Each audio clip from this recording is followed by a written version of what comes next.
Kan memang games juga kan, nggak cuman masalah bikin software games-nya ya, tapi juga harus visualnya menarik, terus ada banyak, elemen game design yang harus dipikirkan di situ gitu. Jadi memang, butuh berbagai macam, disiplin ilmu lah gitu. Cara sumber daya, kita super berkualitas sih gitu, nggak cuman dari Agate lah. Jadi sumber daya manusia, Indonesia untuk di game itu, sangat bisa bersaing lah.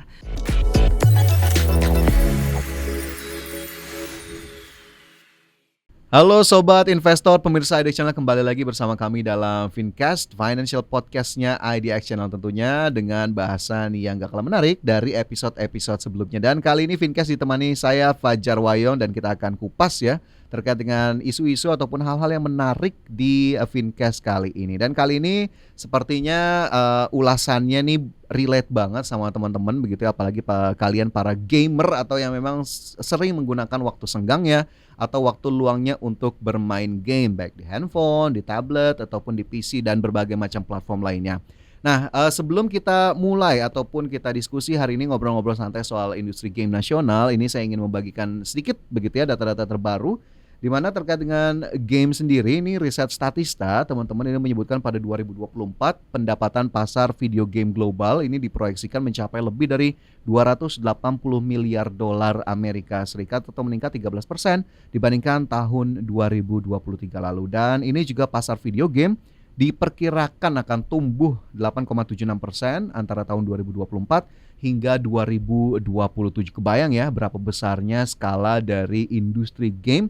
Dan apakah kemudian Indonesia bisa mengoptimalkan peluang ataupun celah-celah yang bisa kita ambil ataupun kesempatan-kesempatan yang kita ambil. Sementara itu kita lihat banyak juga perusahaan-perusahaan lokal begitu ya, yang mulai memasuki industri game, bahkan juga sejumlah game developer begitu ya, ini sudah mulai muncul ke permukaan dan bahkan ada di antaranya yang cukup besar sudah berjalan ataupun menjalankan bisnisnya di Indonesia. Dan kali ini untuk membahas industri game nasional, perkembangannya seperti apa, prospeknya seperti apa, saya nggak sendirian tentunya ya Sobat Investor. Kali ini saya sudah bersama dengan CEO Agate, Ibu Sheni Aprilia. Bu Sheni, terima kasih sudah bergabung. Makasih. Ini gamers nih ya. Siapa yang main games di sini, teman-teman? Oke, cukup banyak ya. Game siapa?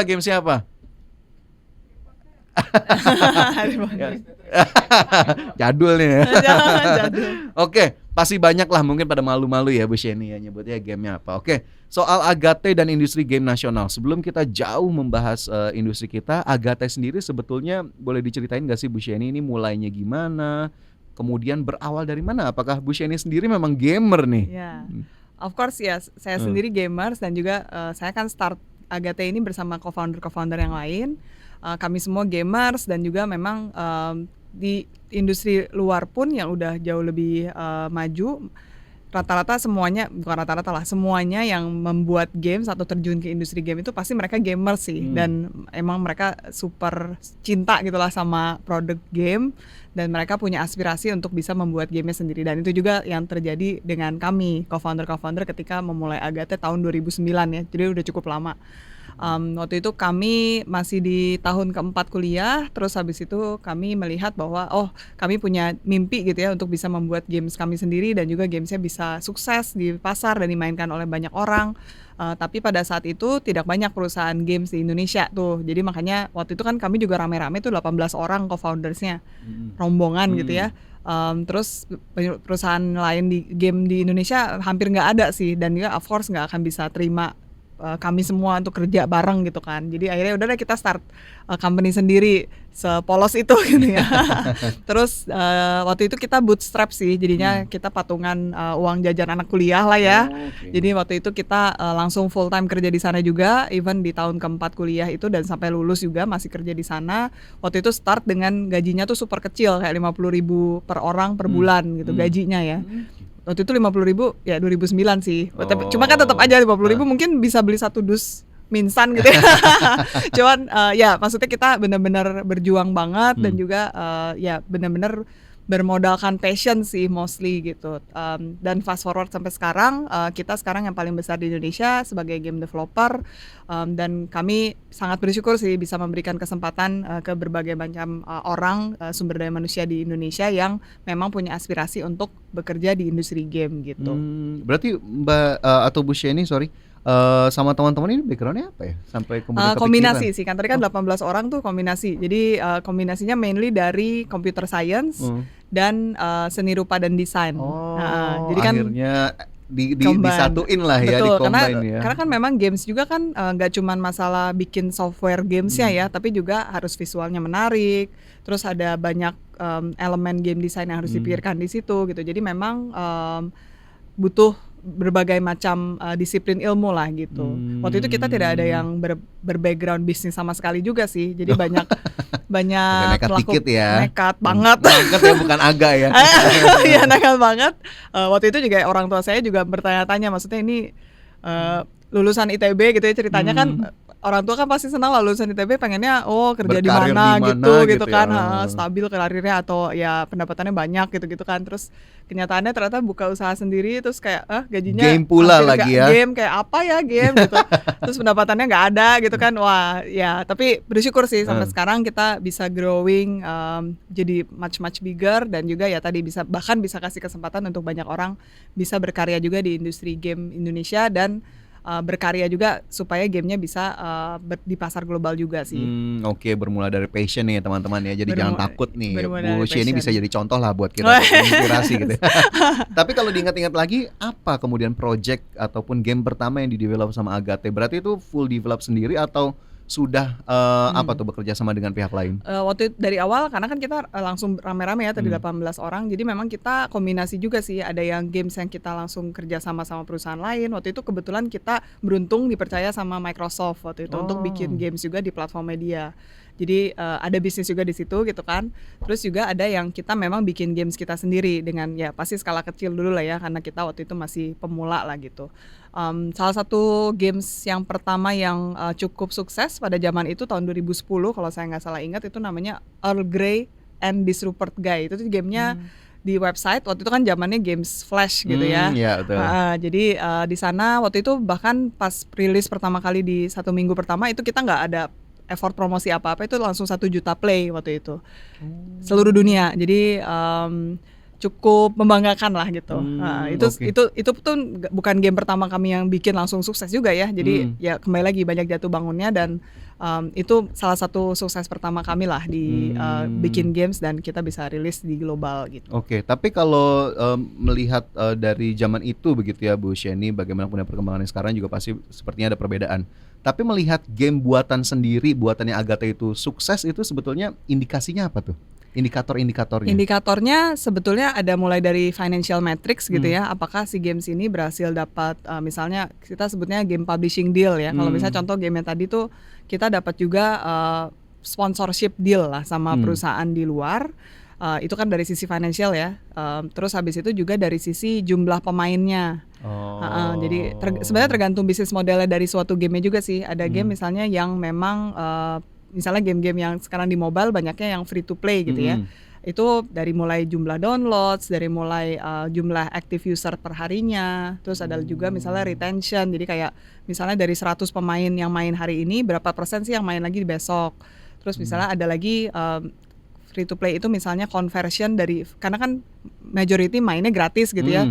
Berapa persen sih dari itu yang akhirnya mau beli skin lah, mau beli atau ya in-app purchase lah ya gitu. Itu juga jadi indikator kesuksesan juga, karena percuma kalau banyak banget yang main, tergantung makanya bisnis modelnya. Kalau bisnis modelnya free to play in-app purchase, yang main jutaan tapi sama sekali nggak ada yang beli misalnya, ya nggak sukses juga sih gitu. Oke, jadi memang banyak hal ya akhirnya kemudian Banyak menjadi hal. indikator-indikator, nggak cuma downloadnya aja yang banyak atau pemain yang banyak, tapi hal-hal lain juga turut Ya, dipertimbangkan finansial ya. itu pasti jadi salah satu indikator juga sih. Kalau ini kan kita ngomonginnya industri ya, berarti ya harus dipikirkan juga secara komersialnya, karena kan supaya produknya sustainable juga gitu. Kita either gamesnya bisa dioperate terus karena ada pendapatannya, atau misalnya kita bisa ada profit dari produk ini, jadi kita bisa bikin produk berikutnya gitu. Oke.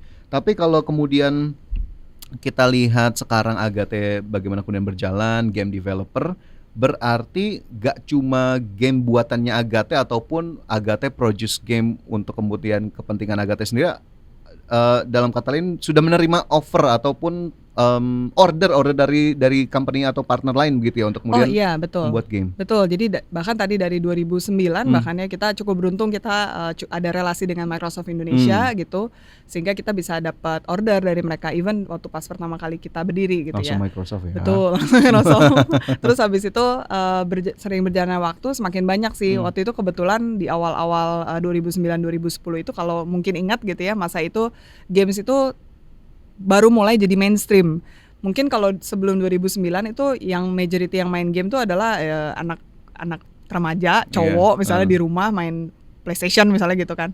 Tapi kalau waktu itu 2009 ke sini semakin mainstream, ibu-ibu pun Mulai yang ya siapapun gitu ya. betul, ibu-ibu, nenek-nenek bisa main games di Facebook waktu itu ya kan, mulai ada games Facebook, social games gitu-gitulah. Nah, dengan adanya itu sehingga mulai ada juga awareness dari brand misalnya untuk mereka melakukan proses atau kegiatan marketing melalui games karena kan mulai mainstream ya. Jadinya salah satu cara untuk me-reach out ke target consumer mereka adalah salah satunya melalui games gitu. Jadi dari situlah kita mulai dapat banyak order juga dari brand-brand nasional dan juga internasional untuk mereka bisa memasarkan produk mereka lewat games. Dan terus habis itu berkembang lagi ke games untuk pelatihan misalnya. Karena semakin banyak millennials waktu zaman itu, sekarang mulai Gen Z mungkin ya, masuk ke dunia kerja, jadinya udah semakin tidak relevan tuh mengkomunikasikan segala sesuatu tuh menggunakan textbook gitu ya, kayak waktu zaman kita dulu mungkin buku siswa gitu kan, kayak aduh gak ada yang baca lah gitu kan. Atau misalnya kayak e-learning gitu yang boring gitu kan ya, orang akhirnya skip aja, nggak terlalu benar-benar dipelajari gitu kan. Jadi mereka sangat membutuhkan metode-metode baru yang lebih engaging lah dalam mengkomunikasikan apapun yang mereka mau komunikasikan gitu, untuk pelatihan karyawan dan lain-lain. Dan juga sampai ke misalnya kita kerjasama sama perusahaan game luar yang mereka base-nya di negara yang udah jauh lebih mahal gitu kan.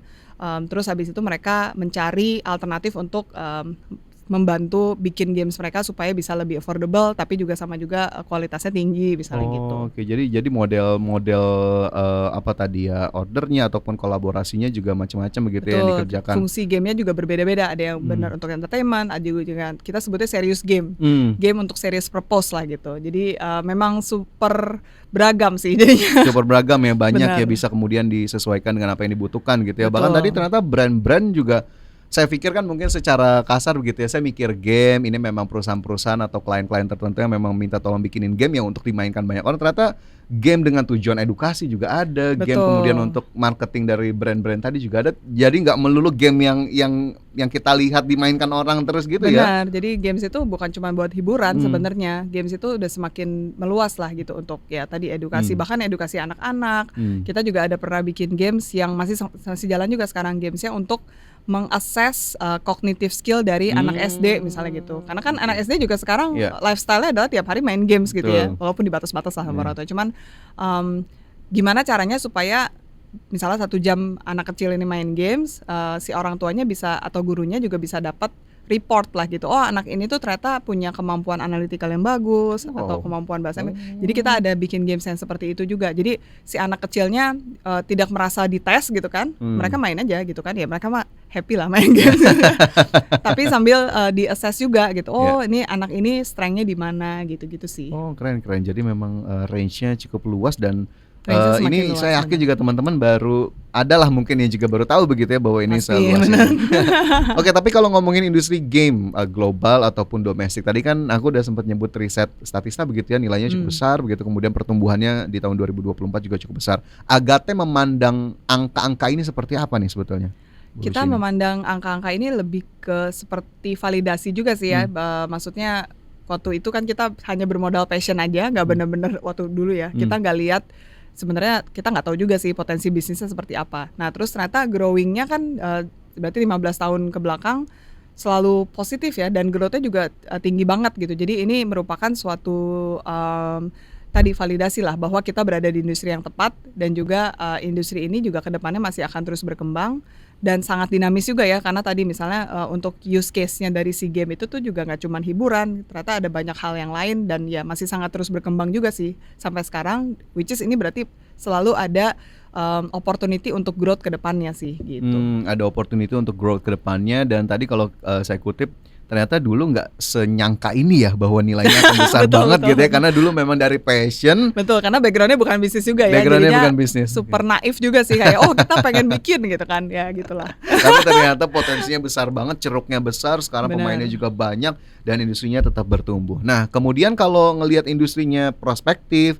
baik domestik ataupun global, Agate langkahnya apa? Strateginya ke depan seperti apa nih? Dan mungkin boleh tahu juga Bu Sheni ya, layanannya apa aja sih Agate sebagai Ya, game developer ini? kita layanannya sebenarnya ada co-development service sih mainnya ya. Jadinya kita offer pembuatan games untuk perusahaan lain gitu, yang mereka gamesnya itu nantinya akan dirilis juga dan kita nanti akan bagi hasil lah setelah si gamesnya rilis gitu, seperti itu. Itu satu. Terus habis itu yang berikutnya adalah yang tadi kita sebutnya gamification, di mana games itu digunakan untuk tujuan-tujuan yang serius, tadi untuk marketing, untuk pelatihan, untuk edukasi anak-anak misalnya, dan berbagai macam lah kebutuhannya untuk lebih engaging ya, makanya menggunakan games gitu. Kita sebutnya itu sih. Oke. Tapi kalau strateginya gimana nih ke Ya, depan nih? Atau ada strateginya perbedaankah dengan tahun ini untuk tahun 2025 mendatang? Jadi sebenarnya strateginya secara overall strategi masih sama, yaitu kita memang terus-menerus untuk membangun presence kita di global industry ya, karena memang game industry itu berkembangnya ya secara global juga, dan memang opportunity-nya itu saat ini memang masih banyaknya di global nih, makanya jadi penting untuk kita bisa menggrab juga opportunity tersebut, sambil juga kita mengembangkan presence kita di Indonesia juga, karena Indonesia juga merupakan salah satu market games yang paling cepat berkembang di seluruh dunia gitu ya. Jadi kalau seluruh dunia itu perkembangannya udah single digit gitu, karena kan udah lebih mature ya globally. Tapi kalau di Indonesia itu masih menyentuh double digit nih growth-nya. Karena Indonesia ya ekonominya masih salah satu yang berkembangnya cukup besar, cukup tinggi gitu, sehingga games juga mengikuti nih, karena Larinya masih kencang ya. larinya masih kencang, benar. Jadi kita juga melihat ada opportunity untuk bisa membangun presence di Indonesia, bisa mulai sedikit demi sedikit merebut market lokal juga sih, supaya bisa masuk ke perusahaan Indonesia juga ya, which is dalam hal ini Agate gitu sih. Oke. Kemudian kalau game-game yang udah masuk dalam portfolionya Agate ini seberapa banyak Bu Sheni? Oh, banyak sekali. Karena kan banget kita ya? kan udah 15 tahun ya. Jadi udah lebih dari 100 lah ya. Oke. Ya gamesnya, dan juga sebenarnya gamesnya itu bahkan di awal-awal tadi kan kita juga pernah bekerja sama dengan perusahaan-perusahaan yang mungkin namanya udah familiar gitu di kalangan gamers. Jadi kita ada kerja sama Square Enix, kerja sama Electronic Arts gitu, buat games-games yang kami bikin, ada juga yang mereka bikin, dan kita bekerja sama lah untuk mendevelop gamenya lebih lanjut gitu. Oke. Itu sih.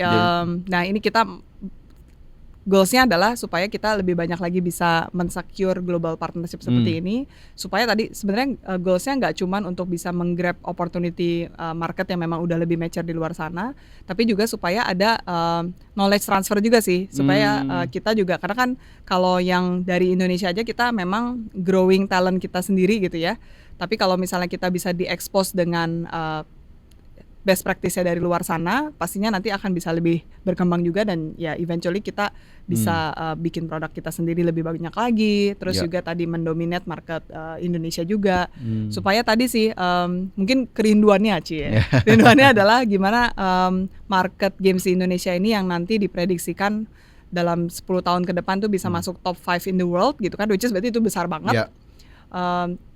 Majority-nya itu bisa masuk ke perusahaan lokal juga sih. Jadi kita nggak cuma sekedar jadi konsumen aja gitu ya, tapi benar-benar anak-anak muda di Kita Indonesia, benar anak-anak muda di Indonesia sekarang ya, saya yakin anak kecil juga banyak yang punya kepengen, pengen bikin game sendiri, pengen belajar gitu. Ya mungkin sekarang happy belajar hobi-hobi gitu. Cuman pasti saya yakin nanti akan ada banyak yang mereka beneran pengen serius terjun ke industri game juga. Nah, Agate pengennya ke depannya bisa memprovide kesempatan itu sih gitu. Oke, keren. Tapi kalau ngomongin industri game lokalnya sendiri, global partnership-nya tadi udah jalan, kemudian market lokalnya mau dibesarin. Tapi Agate kan pasti nggak bisa jalan sendirian ya, Bu Sheni ya. Peran stakeholders, pemerintah nih gimana nih? Udah concern belum sih terhadap itu? Karena kita tahu kemarin Pak Luhut udah ditunjuk begitu ya untuk Betul. jadi ketua akselerasi dari industri game Percepatan ini, nasional. Apa yang jadi catatan Agate terkait dengan langkah pemerintah ini sebetulnya? So far kami memang salah satu yang dilibatkan juga secara aktif ya dalam pembuatan peraturan presiden yang udah keluar di awal tahun ini. Kami sangat suportif banget sih, maksudnya apapun yang pemerintah butuhkan, informasi dan lain-lain, kami dengan happy pasti akan provide gitu, karena ini benar-benar tadi sejalan dengan misi atau mimpinya Agate juga sih, supaya kita bisa betul-betul memberikan ruang lah ya untuk orang-orang Indonesia juga yang bisa berkarya di industri game. Jadi tadi sih baik lagi untuk konsumen, gak cuma jadi konsumen aja lah kita untuk industri game yang udah tahu marketnya ke depan akan besar.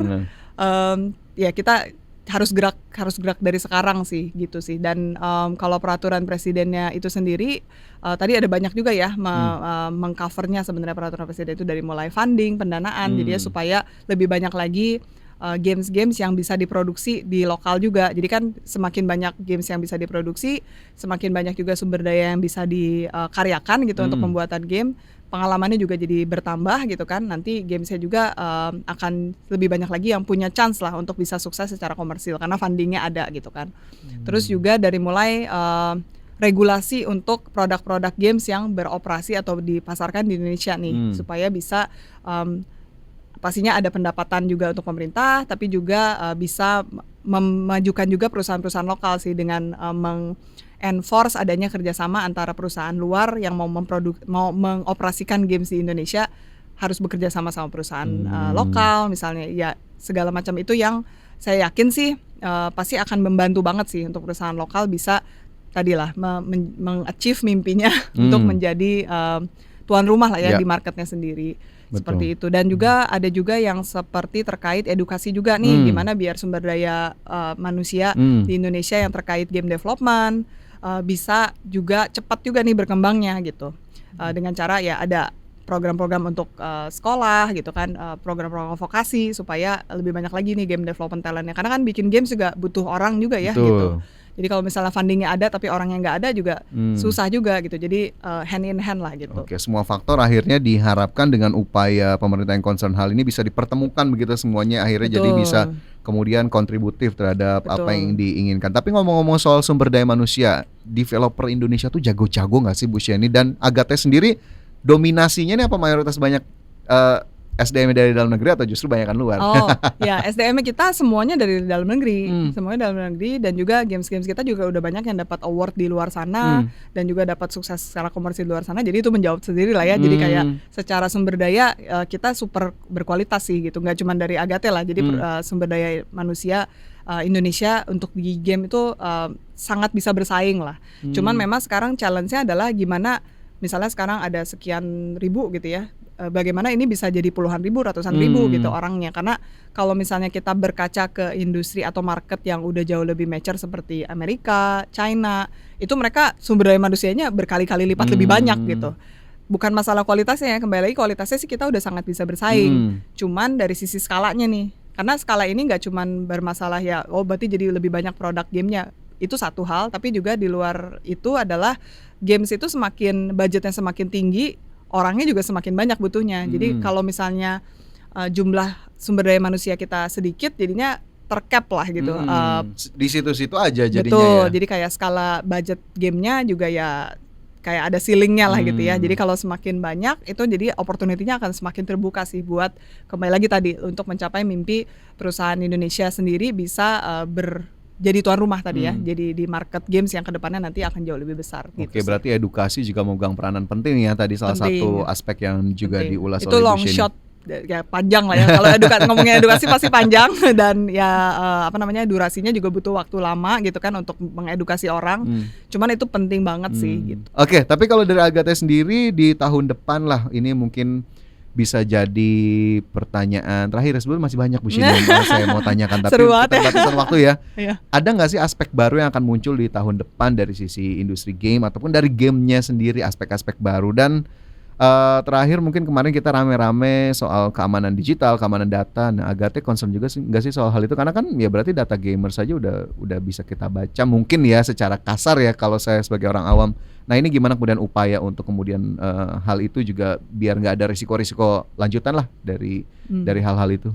Ya, mungkin kalau yang tadi terkait keamanan data sih itu kita super penting juga sih buat kami. Jadi apalagi kita sekarang udah semakin banyak mau bekerja sama perusahaan global juga ya, dan mereka juga punya requirement tersendiri lah, kayak mereka bahkan datang ke kantor gitu untuk benar-benar mengakses bagaimana kami sebagai perusahaan untuk memproteksi tadi data gitu ya. Makanya kami juga earlier this year baru dapat sertifikasi ISO juga 27001 terkait keamanan data gitu. Jadi itu super penting lah, apalagi karena kami di industri game yang memang ini pure digital gitu ya, which is berarti asetnya itu memang di digital, di data ini yang ya. Jadi itu sudah tidak mungkin tidak jadi concern gitu ya, udah pasti lah ya. Udah pasti benar, karena itu ya jadi necessity lah ya untuk kita bisa bekerja sama tadi perusahaan luar dan juga memproduksi games yang skalanya semakin lama semakin besar. Oke, kalau gitu aspek sih. terakhir tadi pertanyaan pamungkasnya, ada nggak sih aspek baru yang akan muncul di waktu-waktu mendatang ini? Ada banyak banget ya, tadi seperti yang saya bilang industri game itu dinamis banget. Dan selalu ada sesuatu yang baru lah dari baik dari mulai platformnya gitu ya, virtual reality, augmented reality itu waktu itu sempat kayak 5 tahun yang lalu mungkin growing, terus kayaknya sempat agak turun gitu ya, nggak kedengeran lagi. Tapi diprediksikan juga virtual reality sih terutama kemungkinan tahun depan mungkin akan naik lagi nih, karena ada beberapa headset dari brand-brand baru gitu ya. Terus juga misalnya dari konsol baru juga nih, kayak misalnya perusahaan-perusahaan yang mengeluarkan konsol game itu mereka ada konsol generasi baru, dan ini masih kayaknya banyak yang excited juga nih, wait and see, dan ini kayaknya gimana nih gitu kan. Terus juga dari sisi mulai genre juga nih, genre juga semakin lama semakin banyak yang baru juga nih, aneh-aneh gitu kan. Kayak biasanya kalau mungkin mindsetnya orang adalah mainstreamnya game tuh tembak-tembakan gitu kan, action gitu ya. Padahal sekarang game tuh ada yang namanya misalnya contoh mungkin kategori baru lah ya, game wholesome. Jadi gamenya tuh bikin kita gitu ya, atau cozy game mungkin ya. Jadi itu hanya salah satu contoh sih di mana kategori game yang meng-cater ke market yang ya memang niche, tapi itu juga ceruk pasar baru juga gitu ya. Terus habis itu juga teknologi teknologi salah satu yang salah dua lah ya yang banyak sekali diperbincangkan dan juga naik turun in the past few years adalah AI, blockchain. Banyak juga yang berspekulasi dan juga eksperimen juga banyak banget dilakukan ya, which is di internal kami juga sih, gimana caranya kita bisa semakin mengefisiensikan proses pembuatan game, juga kualitasnya bisa lebih bagus, atau bahkan kita bisa merevolusioner bisnis model nih gitu dengan blockchain misalnya, kayak gitu sih. Jadinya super exciting, super banyak banget yang perlu dilakukan gitu, dan ya kita lihat lah ya. Gitu. Baik, ini nggak cukup waktunya sebetulnya Bu Sheni kalau kita ulas lebih lanjut lagi. Bu Sheni juga kayaknya banyak banget insight yang bisa kita dapetin, tapi sayang banget waktu kita terbatas. Bu Sheni mungkin nanti kita lanjut di sesi lain ya. Datang lagi nanti ya. Oke Bu Sheni, sukses terus untuk Agate, dan kita tunggu nantinya inovasi ataupun langkah-langkah lanjutan dari Agate untuk industri game nasional. Doakan agar kami bisa achieve mimpi kami. Siap Bu Sheni, terima kasih banyak sudah datang kali ini. Boleh dong teman-teman kita kasih aplaus buat Bu Sheni. Bu Sheni, terima kasih banyak, dan pemirsa, Fincast akan kembali dengan episode-episode lainnya dan juga dengan bahasan-bahasan lainnya. Tetaplah bersama kami, dan saya Fajar Woyong undur diri, sampai jumpa.